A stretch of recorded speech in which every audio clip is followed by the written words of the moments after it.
Hey you guys, it's Sapphire, and today I'm going to be showing you 2 different ways to make okra water for your hair. I use this okra water as a pre-poo to help me detangle my hair. It's very easy to make, so let's get started.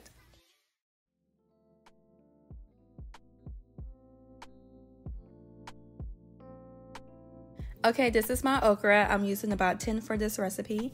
I'm using 5 for the pot method and 5 for the glass jar method. So you want to wash your okra really well, so I'm placing my okra in my strainer. And then I rinse it under warm water to get as much dirt and debris off as possible. Now your okra shouldn't be that dirty, but if it is, just give it a nice little rinse. After rinsing my okra, I did a little shaky shake to remove as much excess water as possible. And then I'm going to place my okra on my cutting board so I can begin to cut. Okay, I always cut off the ends because you don't need that part. And then I slice my okra into small pieces. The smaller your okra slices are, the more slimier your okra water will be, just FYI. So while I'm slicing up this okra, let me tell you guys a little bit about okra water for your hair. So okra water is great for your hair. It's packed with vitamins and nutrients, and it's a great detangler, so I like to use it as a pre-poo. So when my hair is tangled and matted, after leaving my corn braids in for a couple of months, I like to apply the okra water on my hair to help loosen up the mat and also to help me detangle my hair. Okra water is great at defining your curls. I have type 4C hair, so when I place this okra water all over my hair, I'm like, 4C where? No, but okra water is a great curl definer. So if you want to use the okra gel for your wash and goes, you can do that. And I'm also going to show you guys how I mask that okra smell. So if you do decide to use the okra gel for your wash and goes or just as a pre-poo, your hair won't smell like okra, because to me, okra doesn't smell bad, but it smells like food. It smells very earthy. I'm not the biggest fan of food scents on my hair, so I'm going to show you guys towards the end how I mask that okra smell, so stay tuned. Okay, method 1 is the glass jar method. I have my mason jar here, and I'm going to place the sliced okra in the jar. After placing my okra in my mason jar, I'm going to fill the jar up with water, and I fill it all the way to the top. So with this method, the less water you add, the more slimy and thick your okra water will be. The more water you add, your okra water will be slimy, but on the thin side.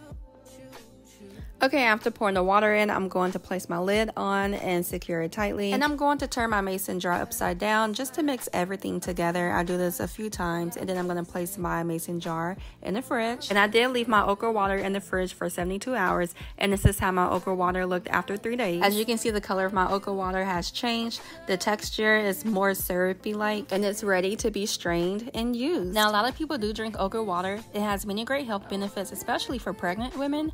Many pregnant women drink okra water weeks before giving birth to help their babies slide out easily. I've heard that drinking okra water is a great detox. It's great for your heart. It's great for your reproductive system as it helps to reduce period cramps. I personally haven't tried to drink it yet because of the sliminess, but I do want to try it and see if it would get rid of these period cramps I be having, because woo child. Okay, this is method number 2. This is the pot method, and this is probably my favorite method because you get your results very quickly. After placing my okra slices in the pot, I'm going to pour about 4 cups of water inside, and then I'm going to put my pot on the stove and bring my okra water to a boil. I let it boil for about 5 minutes, and I stirred it occasionally.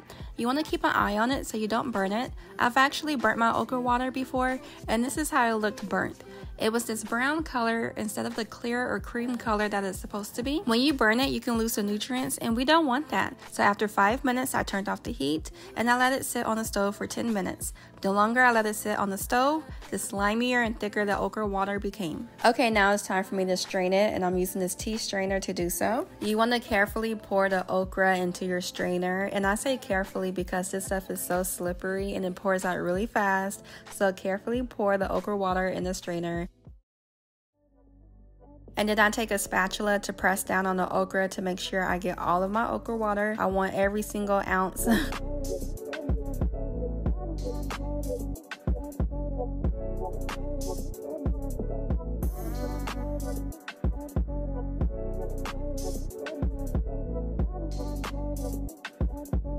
And I will just continue to repeat this process until I have all of my okra water in the glass.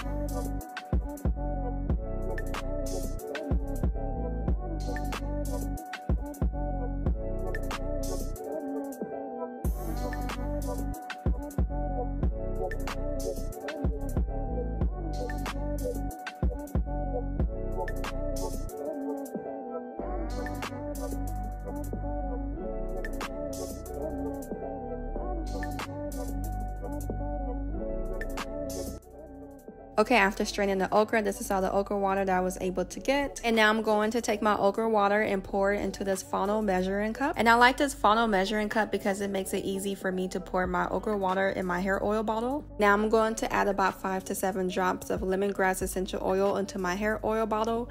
And this is what would mask that okra smell. And now I'm going to add a few drops of my fenugreek hair oil just to give it a little bit more slip. Now these 2 steps are optional, but I just like for my okra water to smell good. So if you don't want to add essential oils to your okra water, you don't have to. As well, if you don't have to add any hair oil in there as well, you can leave it as it is. Okay, now I'm going to take my measuring cup and pour the okra water in my hair bottle, and then I'm going to place the lid on and give it a nice shaky shake just to mix the hair oil and the essential oil together. And that's it, you guys. These are the 2 methods that I use to make okra water for my hair. Now I'm going to show you how I use the okra water to help me detangle my 3-month-old cornrow braids, and also how I use it as a pre-poo. So I apply it all over my hair strands, and you see how it's just defining my 4C curls. And then I take my unbrushed brush, and if you don't have this brush, you need it. I'll link it down in the description below. I brush my hair, and then I take my rat tail comb, and then I comb my hair to make sure I got all of the knots and tangles out, and then I 2-strand twist it, and then I'll move on to the other sections, and that's it. After using the okra water to help me detangle my hair, I then go in the shower and I wash it all out, and I condition and I style my hair as normal. So I hope you guys enjoyed this okra water tutorial. Let me know if you have tried this. Thank you so much for watching, and take care.